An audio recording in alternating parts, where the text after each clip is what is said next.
Survivor specialist John and McKenna are back to rewind the second episode of Survivor 50. This is going to be a great show. We got some Outwit, Outplay, and Outlast moments that relate to this episode of Survivor 50, but in the past. This episode had a bunch for us to talk about, but also not a lot either. Like when the opening scene is someone soiling themselves. Wow, you said that the nicest way possible, McKenna. Well, it's not the opening scene because Kyle is medevaced and all that and sad. But like the real opening to the episode. So there was a lot to dive into. 100%, like the water, unless you're coach, because then you get leg cramps. Yeah, exactly. This, honestly, I'm just loving 50 so far. It's so easy. I watched the premiere, and then I watched this week's episode twice, all on Wednesday. So I watched a lot of Survivor 50 this week. Wow, that's crazy. It is, I know. But, well, I mean, McKenna, you know it. Everyone listening doesn't, but, like, because I have to watch the East Coast broadcast so we can plan this podcast every week. Yeah. And then I have friends who like watching Survivor. So I'm like, yeah, of course I'll have a watch party. So I have friends come over for the West Coast airing. But because of that, I get to really like dig into the episode a little bit more. I get to watch it a little bit more. And it's so nice when Survivor makes references upon itself and is self-referential itself, because that's what we got this week. I was like, oh, he has gastrointestinal distress. And then Christian comes into his confessional, gastrointestinal distress. And I'm like, this is what I needed. Yeah, it is. It's awesome. It's great. And like, I don't think anyone could ever make pooping themselves on national TV the most endearing thing in the world the way that Christian Hubicki can. That is true. Are we planning on getting buffs for this season? I want the merge one. I'm holding out for the merge. I haven't gotten any of the tribe ones. I was considering getting the Sela buff, and then Jenna Lewis was the first boot, and I'm like, my heart just isn't in the Sela tribe anymore. I mean, I'm considering getting the Vatu buff because Vatu is just such a wild tribe. But I think I'm gonna, now that we're getting into tribe swap territory already, I think it's like a matter of seeing how these tribes shake up again. I mean, I know the tribe divisions are already out there and everything. Right. But figuring out how those dynamics work. Realistically, what's going to happen is I'm playing some fantasy games with my group of friends that I watch with on Wednesday nights. Mm-hmm. So I'm probably just going to buy one of each buff. And they don't know this yet. So we'll find out who actually listens to the podcast. I'm just going to get one of each buff and then just take whichever one's left over, because I don't really care which one I get, because all these tribes are awesome. Yeah. All right, let's get into our Outwit moment, and we are going to talk diversions. We have one of the biggest diversions in Survivor, with Christian falling over so Devins can plant the idol at Tribal Council and then get up and be like, oh man, oof, am I good? No, I'm good. All right, thank you everybody. This was wow, okay. And meanwhile Devins is just like, sweet, now we have some insurance for going forward. And when Christian fell, I thought it was like a legit fall. Mm-hmm. At first I was like, oh shoot, and then we see the cut to Devins planting. I was like, oh, you mean it wasn't when Christian said I meant to do that? Because he legitimately says that as he falls. Like, he's fallen and he's like, oh, I meant to do I was that. I was just too shocked at like what was going on my screen is really what was happening. I was like, I wasn't hearing anything. I was like, oh my God. And then... So I think what really caught me off guard most about it is that the first time watching the episode, I did miss the very important line that Devins tells Christian as they're concocting this plan to plant this secret fake idol at Tribal Council. Devins literally instructs Christian, if you could make a diversion. So exactly. Mm-hmm. And I missed that the first time. So the first time I was also like very shocked by it. But the second time I was like, oh yeah, right, this is completely planned. And obviously I knew that because I had seen how it all played out previously. Right. But I definitely was like, oh wait, I remember the diversion aspect of this whole plan, but at first I was like, nobody falls at tribal council like that. The best thing about this commitment is actually as they leave tribal council and he goes the wrong way, and Cerie's like, "No, Christian, we have to go the other way." Like, he committed so hard to being disoriented after this fall. He might have just actually been disoriented. But, he might have. Yeah. But, like, this isn't even the only diversion we got this week, because we also have a bag search, which, let me tell you, hearing Colby Donaldson say, in the real world, this is like the most despicable thing you can do, but it's Survivor, baby, and you can just do what you want. Oh, be still. I knew exactly how Phil was reacting in that moment. This is just like, yes, Colby is here to play, and to see this, to have Q just walk through this entire situation like it's a heist. Yeah, and like breaking down like, everyone's roles.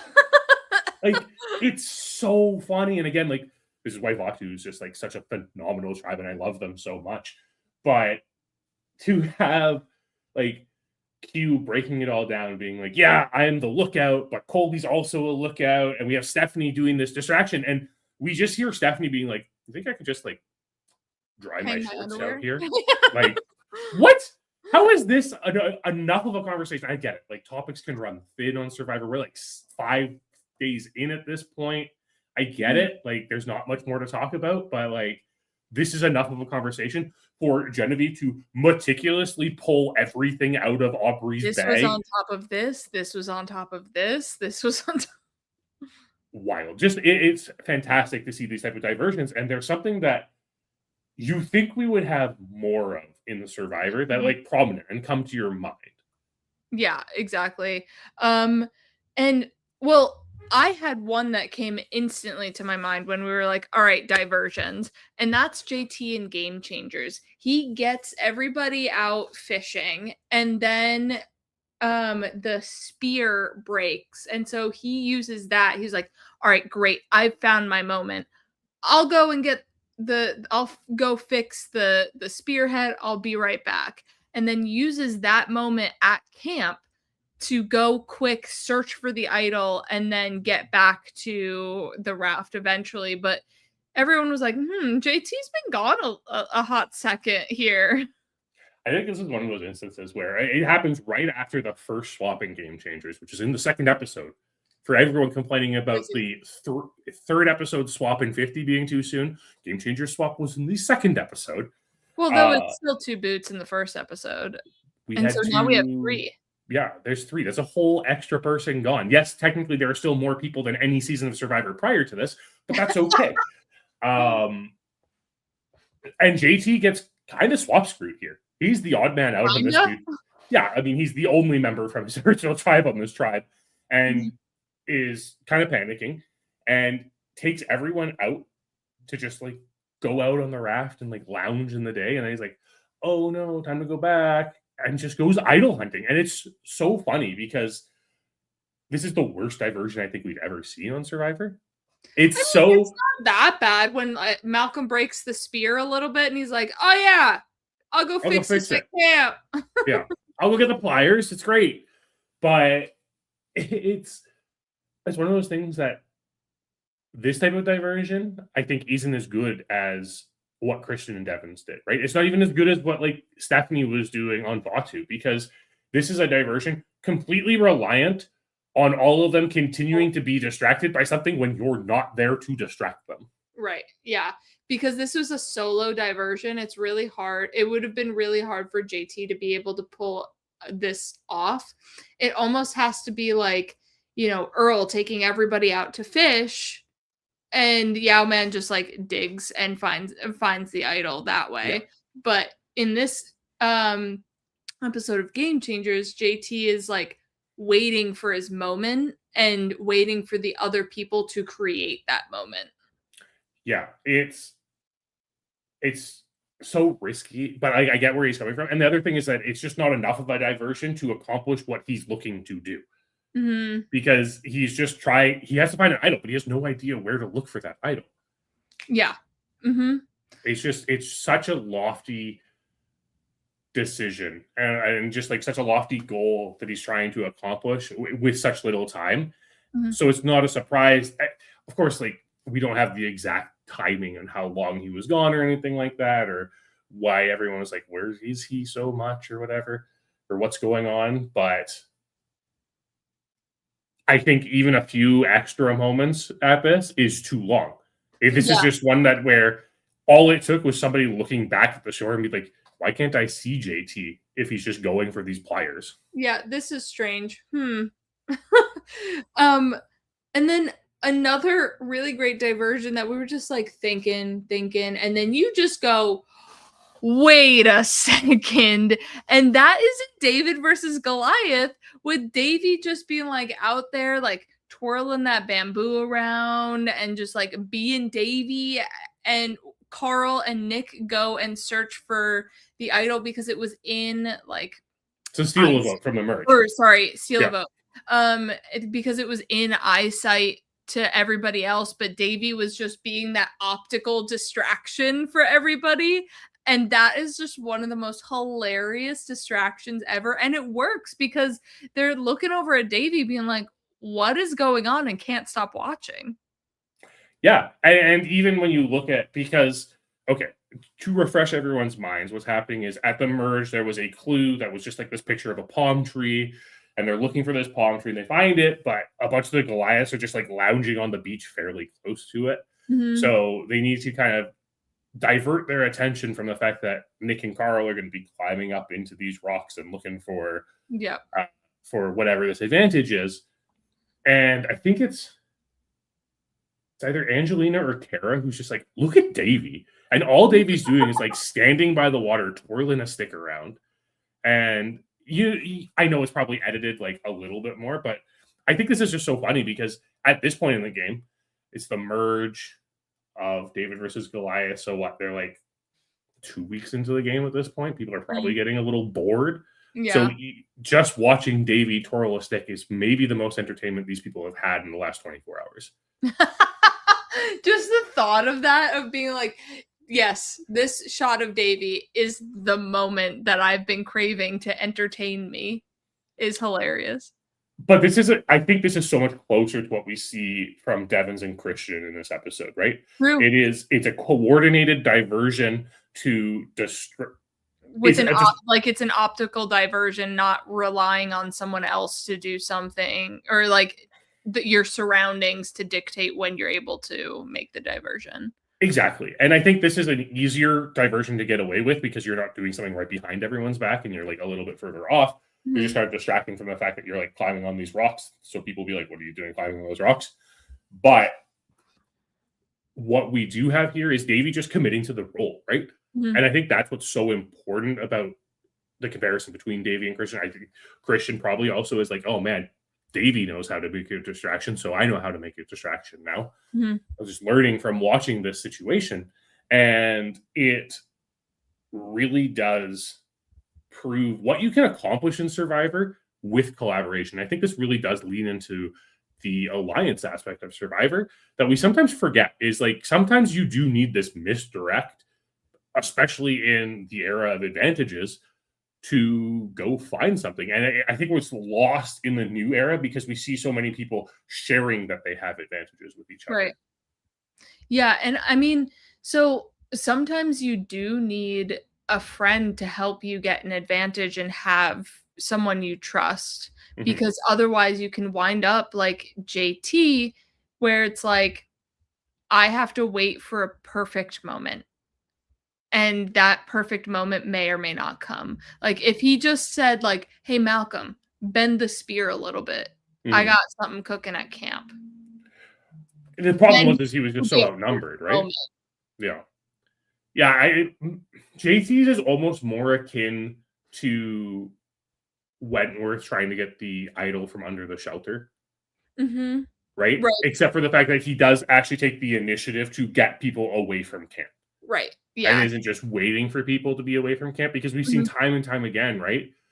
We've seen it even in the episode of Edge of Extinction we watched in the lead up to 50 with Awkward, right? Like there's almost always someone in camp. So waiting for that moment where there's no one in camp is it's just impossible. Right. So create the initiative JT takes to actually like encourage everyone to go out onto the water is huge. Right. Yep. And again, I think like when we look at the David versus Goliath moment, what you have is someone just knowing. I think Davey, and it's been a while since I've listened to the interview with Davey about this situation, but this is just Davey kind of really leaning into who he is and like his experiences and really showing them on TV. So it's giving this moment. And he had already kind of talked about, from what I understand, like this twirling that he was doing, he had kind of talked about on the beach prior to this moment. So people were already like, oh my God, we finally get to see it. True. Going into Outplay now, we are going to talk communication challenges because I love them. I think we've had so many different versions of communication challenges throughout Survivor's history. We have a blindfold situation where it's either like going out in the field and grabbing something to come back. It's a blindfolded puzzle. It's table maze. It's someone is strapped into a ball and trying to communicate something. But now that we can reference the new era, it's great. We do see this puzzle in 49, but we also see something kind of similar here in the 43 premiere, where we have 3 options for table mazes where 2 people still have to do each table maze, and so you have to communicate which one do you want to do, and then which 2 people are going on it, and then how do you guys navigate this table maze while just knowing each other. And I like these challenges in Survivor because it provides that dynamic of, you know, Sela, when they were trying to talk to each other, Ozzy versus Christian, the bit of tension going on while they were trying to do the puzzle, and Cerie's just like, what is going on here? Yeah, we saw this maze or puzzle or whatever table challenge arise for the first time last season, and I was praising it then. I'll praise it again. I think this is one of the coolest challenges that we've seen in Survivor in a while. Like new challenges. It's tricky. I like the fundamentals of like the one person being the one to progress the ball towards the hole, but having to do it by pulling under and like doing the tension there, while 2 others like navigate it. And I think it seemed to me this time, and maybe it's just because of like who was doing it as opposed to who was doing it in 49. There was a lot more tension on like the rising of the ring around the ball. Did you notice that this time, where there's a lot of conversation about like, it's like, oh well, we're too high, like we can't be this high. I saw that conversation more, and these type of communications in these tribes, this is the type of challenge that can lead to complete tribal dysfunction. And it's really nice when you see a tribe pull this type of thing off, or honestly, I think it's also really nice when you see a tribe completely fail at this, because it just leads to so much drama and tension within the group. And when we look at that situation from 43, where it's like, okay, you've completed this, choose your table maze, and they're the 3 different ones. One of them was regular maze, that like shape one where it's like raised shapes that you have to navigate around, and then the like really straight one where it's like the ball could fall off at random anytime.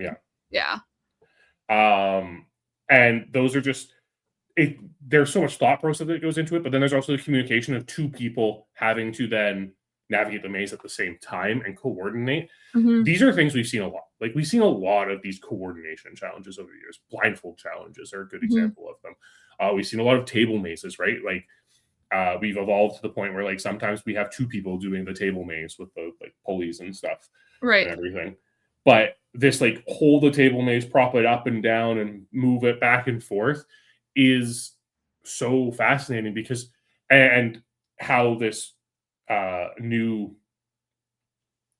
portion of the challenge in 40 and 50 also reflects is it's at the end of a challenge, and it's not like a whole challenge, which makes it so much more like the adrenaline's going, and I think that makes it so much harder to coordinate. And we even see Ozzy in 50 really acknowledge the fact that, yeah, I was getting frustrated and like I shouldn't have, because it didn't help us at all.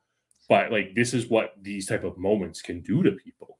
And you have to really pick the right people to be in that position. Now, I don't think they needed Christian in this moment because it's not a maze. It's not a well, it's a maze in a sense, but it's not a puzzle. You don't Yeah. really have to think anything through. I don't think Ozzy was the right person either because he is so hot-headed when someone Mhm. doesn't do something right. I think almost a Joe who's very calm, cool, and collected should have been in there, and Emily could have been good as well, I think, or Devon's. He's been really solid at those kind of dexterous challenges. Yeah. So, uh, because he got into the game on a flat version of this. I mean, it's different because it was a flat version. It was also vertical. Or sorry, a But vertical version of this. Yes. But like still, it's like I don't think they were picking their right people to work with Suri on this. yeah, Um, and that's something that really, really counts. I mean, one of my favorite moments with this 43 premiere is I believe it's Jesse and Noelle trying to yeah, Titanic the table yeah. maze. Just And like then go up Jesse's and then just like, down. no, Yeah. that's not how we do this. You have to stand on the other sides.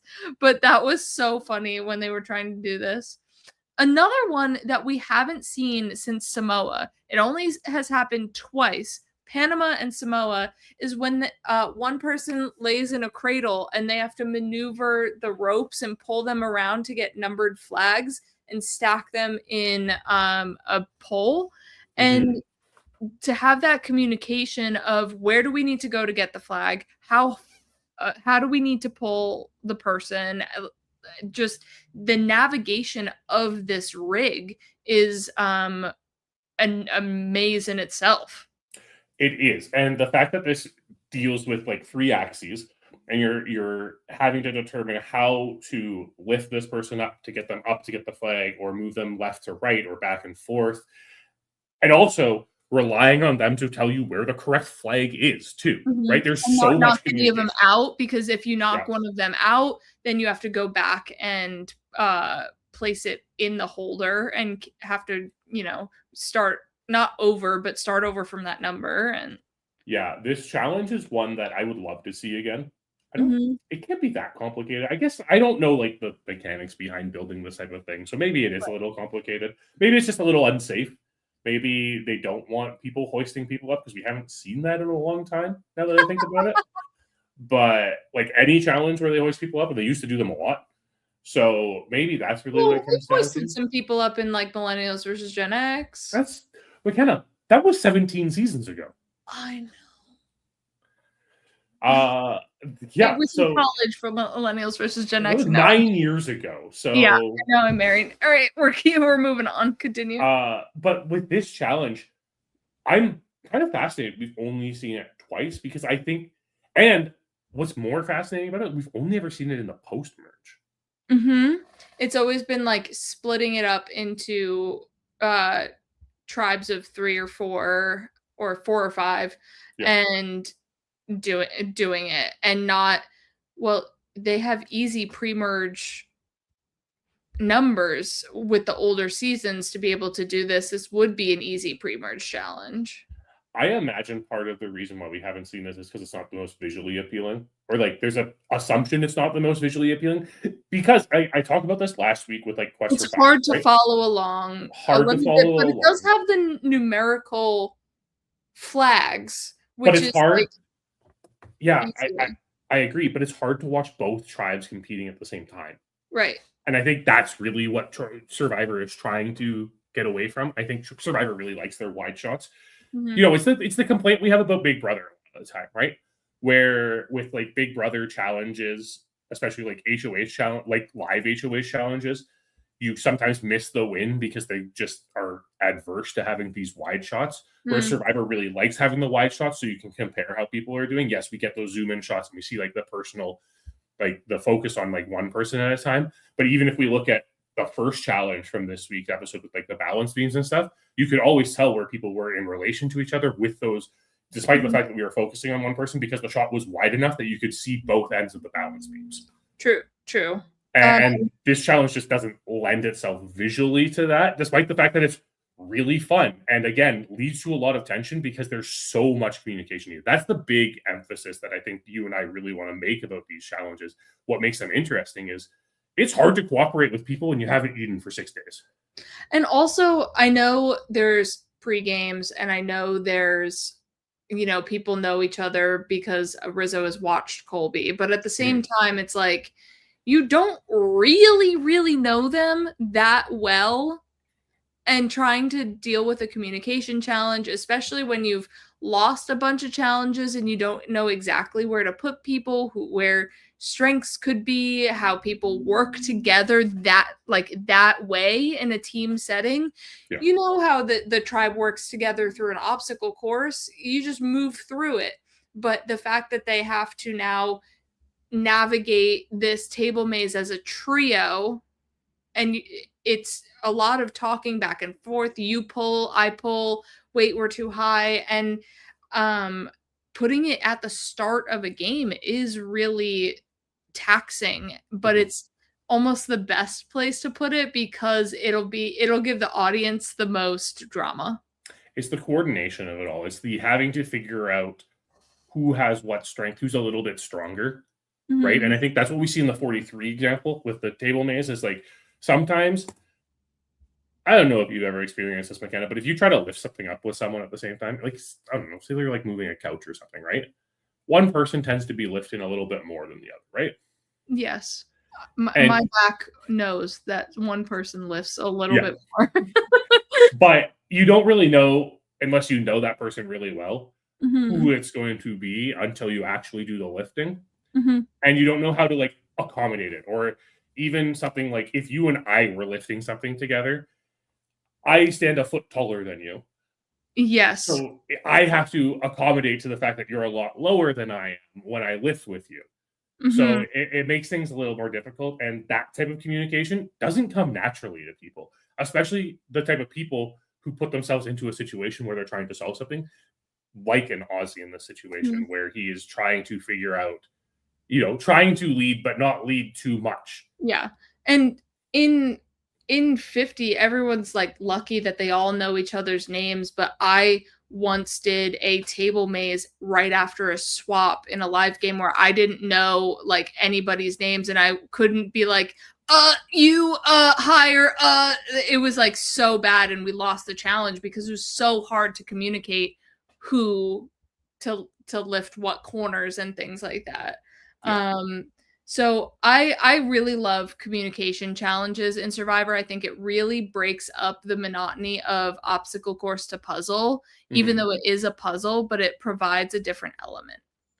Yeah, honestly, like this challenge in 50 felt different, despite the fact that it's something we've seen so many times. Exactly, in 49. Right? Like, it feels like even like the going to get the snake, which we've seen a lot of times, and going through like a rope tunnel and stuff, like, right. It gave just enough variety that it felt different from somehow. Maybe it was just because it was really entertaining. Flares into the woods and come back with 3 different snakes, and the mud, it was normal, and all that kind of stuff. Maybe it was just entertaining watching Jonathan unnecessarily do like somersaults outside the rope tunnel. Maybe it was because watching Colby just like beast this entire challenge was really entertaining. Maybe it's because like there was this little bit of strategy, and it's like, does it matter what order you send everyone out in? Is it better to get a big lead and put your strongest person first, or is it better for them to be at the end? There was just so many aspects to this challenge that involved communication that we just don't get to see, but it culminates in this communication at the end, which was just so fun to watch. Yeah. Okay, so Outlast, this is where we are pulling our episode over for the Patreon from. It's who we decided to put on the thumbnail of this episode. And we are talking about the lazy castaways versus the worker bee castaways. And we get a big segment of that in this episode over on Vatu with Colby and Stephanie and Q all being the worker bees, and then Aubrey, Rizzo, and Angelina kind of being the lazy or just like camp dwellers, and then Genevieve is kind of floating in the middle because Q says 3 or 4. So I think Genevieve kind of floats a little bit because she's aligned with the worker bees. But Rizzo flat out is just like, I'm not doing anything at camp. I did not come here to play camp. I came here to play Survivor, and that's what I'm going to be doing. And when you have old school players like Colby being like, nobody's working around here. And I thought it was crazy with Q too, that he was joining in on this, because I could see him going the new era way of just like, why do we need this? A little bit like just because he's always playing the game, hide and seek, he was playing the game. So I could see him just being like, we're playing the game, Colby, sit down. But he is just so old school in his bones that he's like, we are trying to fix the shelter. We're trying to do XYZ. We need firewood. Like, what is going on?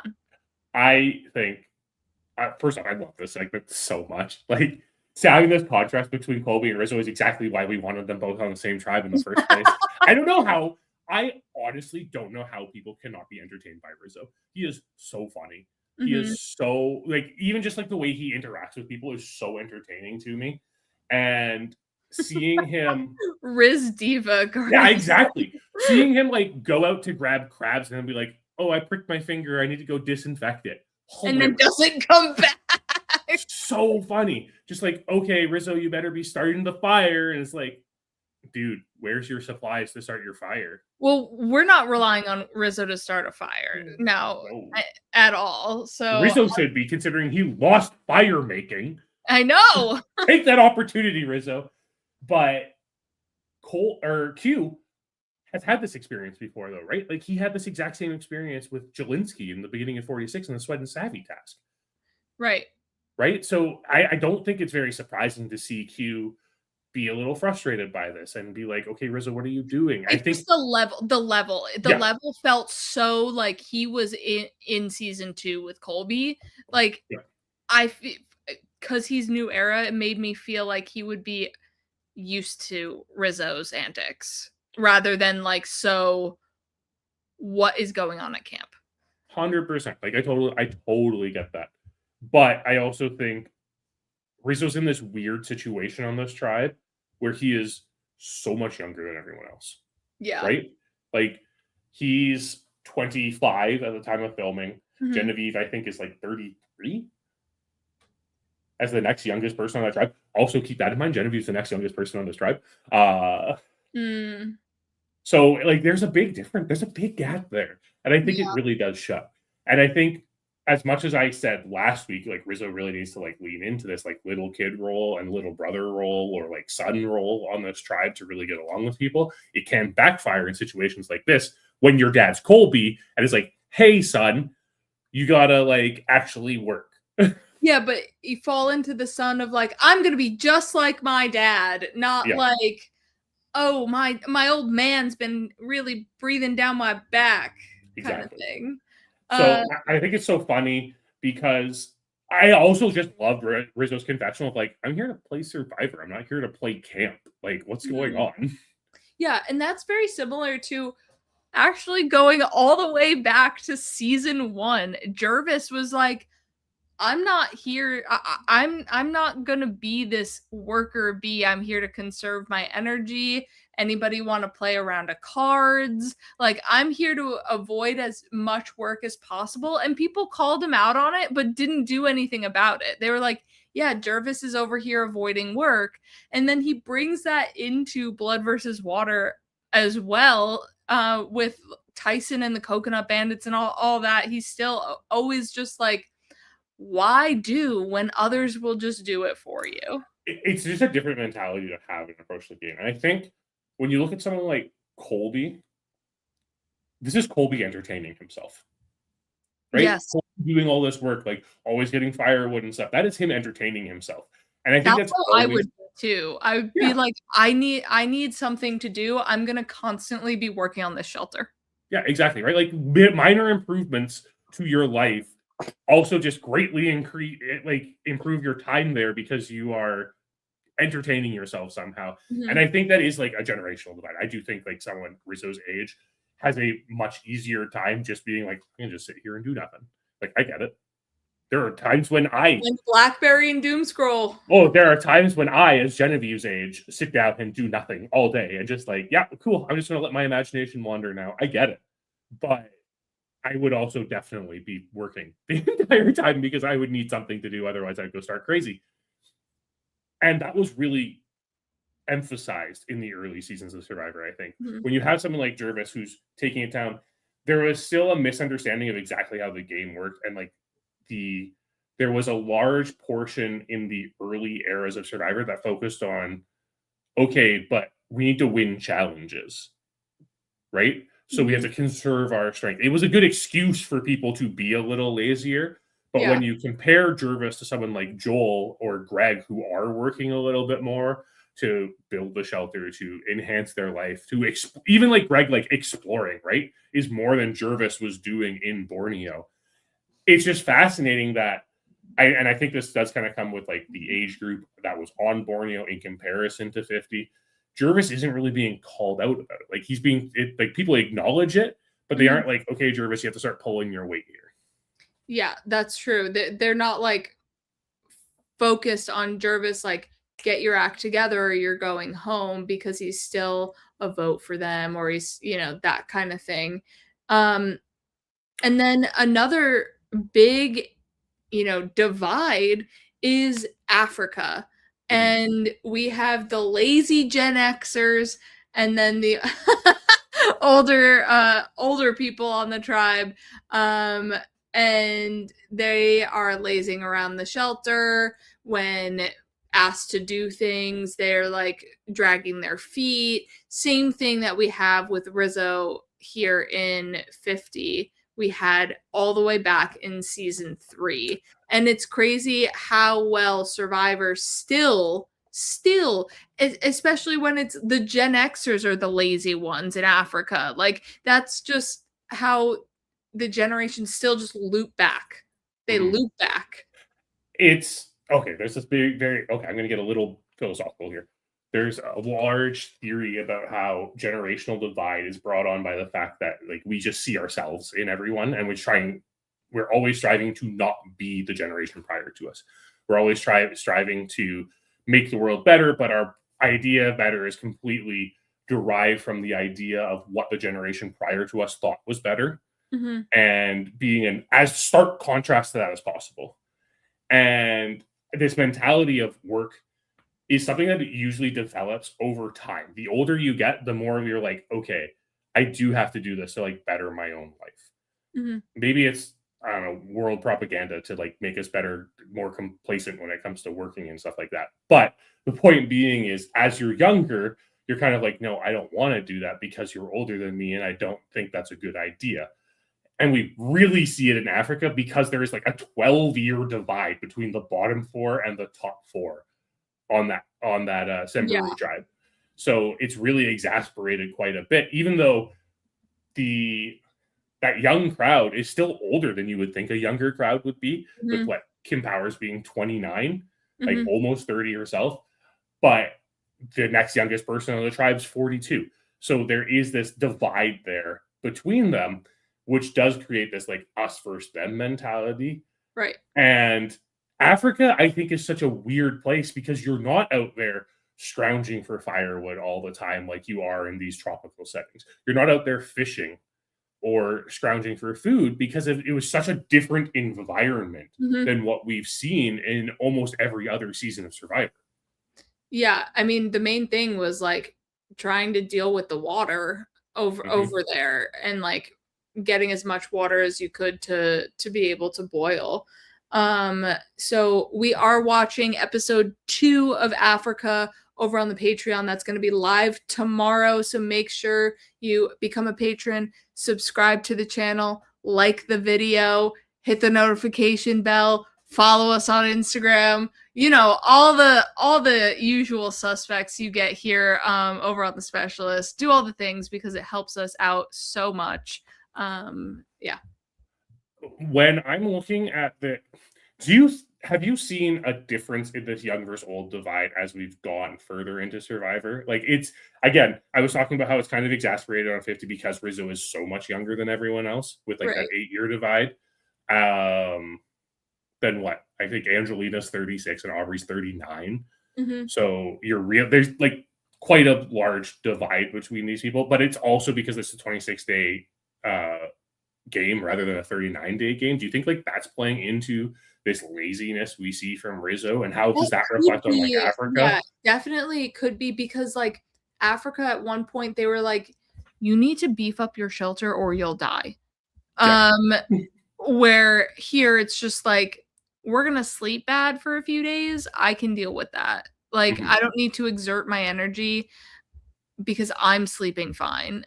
Just because Colby's back is older than my back, why do I need to exert the energy to make him sleep better? I'm sleeping just fine. So I do think the 26-day game really does narrow down the amount of work that you need or want to do because I, I'm out of here in a few weeks instead of over a month. Mhm. I think you also bring up a good point in the survivalism aspect of it too, and we've talked about the difference in like Survivor now because they're reusing the same beach over and over again. They're kind of it is a bit campish the way that Rizzo kind of explains it, right? Like it is kind of like playing camp.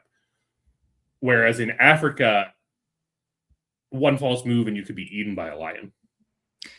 Yeah, which is crazy.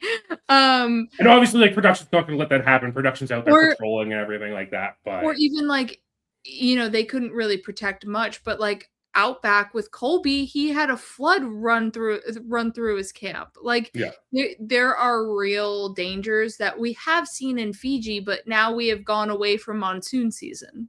hmm yeah, but we've also seen like the consequences of over preparation at camp too, in maybe Amazon when an entire shelter burns down. True. But that's one guy just doing it himself. He never asked for any help. True. So but yes, this is our show. We discussed our Outplay at last moments of the week, and it has been a fun time watching season 50. So excited. What is going on in the Specialist universe, John? Well, we had Phil and Will do their recap on Wednesday as always. Yesterday, that was when Thursday was. Phil and Blake were joined by Carl from David versus Goliath for digging deeper this week. I haven't actually personally had a chance to listen to it yet, but I'm looking forward to doing that tonight. Phil will be joined by Sophie Balerdi on Sunday for the power rankings. And Tegwith has a Matt chat on Monday with Stephen Ram from season 49. So that'll be fun getting a lot of season 49 look at the season now that Savannah's gone. Rizzo's still there. It'll be interesting to see how they feel about all that. I'm not sure who Phil has for the predictions this week on Tuesday, but there'll be a guest there, and they will be going through the prop bet. Let me tell you, the prop bet opened up this week a little bit.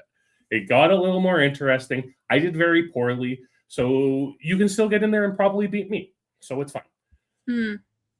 Then McKenna and Phil are hopefully recapping Australian Survivor on Tuesday next week. Who knows?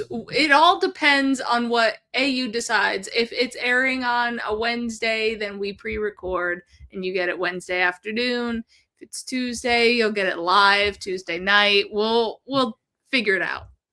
Oh, speaking of Tuesday, Phil and I are actually doing our Oscars predictions on Tuesday night. So stay tuned for that. We get the cinema specialist back for a little bit. So that'll be fun. Oh, we have Joe Dorowski on the prop bet. Phil did like a deep dive about a book that they wrote early on in the summer. That's right. That'll be good. That'll be really good, actually. So make sure you tune in for that. Is really firing. Yeah, it's a lot of fun. And on the Patreon, there's so much going on. McKenna and I are doing the rewind. Every season matters. Phil and Will did a very weird topic this week for I can't remember the name of that podcast that they do. The Rock Drop. So Yeah, there's so much stuff there. There's content dropping on the Patreon. Michael and I are doing a lucky versus unlucky Survivor players, Brant Steele, because look at the Irish in March. Oh, of course. That makes total sense. There's so much content coming out almost every single day on the Patreon, so make sure you get in there. You can get in the Discord and talk to Survivor fans all the time. And then we'll be back here next Friday to rewind next week's episode. A swap. There's a pretty good chance we talk about swaps next week. The Twitch. Nope. The episode is titled, "Did you vote for a swap?" I voted for a swap, not a switch. So yeah, but Jeff is like, time to switch things up. Well, we'll have to see next week how we rewind. Are we rewinding switches or swaps? We'll find